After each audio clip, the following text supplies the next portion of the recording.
Annyeong 여러분! Welcome to our baking series. Let's start!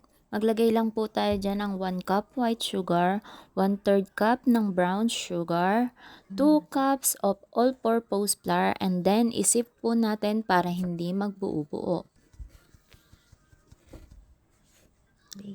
And then 3 teaspoon naman po ng ating baking powder. And i-mix na rin po natin ang ating 1 cup cacao powder. And isip din po natin ulit para hindi din po siya magbuo-buo.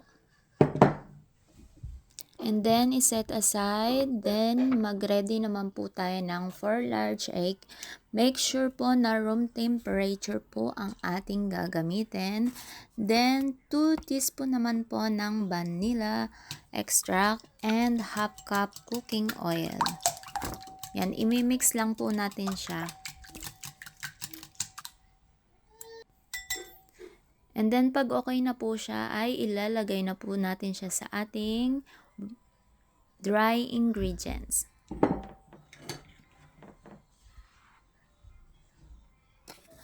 And imimix lang po natin ang ating dough using our spatula. Then pag nag-well combine na po ang ating cookie dough, ilalagay po natin siya sa fridge ng 1 hour. Pero ako po, ang nangyari po sa kanyan ay na-fridge ko po siya ng 2 days sa aking kabisihan. At iyan, after 2 days, after 2 days po, ayan, mabebake ko na siya. Yan, naglagay lang po ako dyan ng ating powdered sugar for our coating.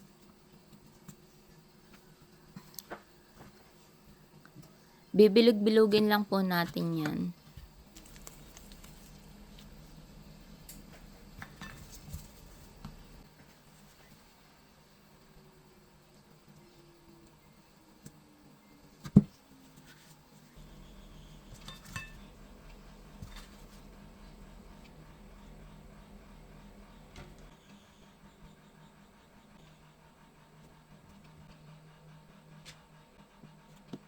Ayan, at lalagay po natin siya sa oven ng 10 minutes and 180 degree. Make sure po na ni-preheat po natin ang ating oven. Itong recipe to guys, ay ginaya ko lang po ito kay foodie friend at napakasarap po ng ingredients dahil hindi po siya sobrang tamis at hindi nakakaumay. Nagustuhan din po ito ng aking asawa. Ito pong nakikita nyo, ginaya ko po yung sample niya sa kanyang vlog at naglagay din po ako sa 2 pieces ng aking cookie dough ng dark chocolate. Chewy. Ito yung walang dark chocolate sa loob.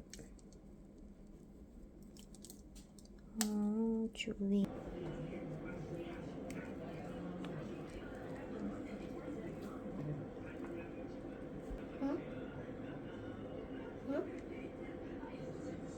So, ayun lang, 여러분. 감사합니다. Thank you for watching. Sa susunod ulit, kung ikaw ay nag-enjoy, paki-like and share. Thank you. Baka naman.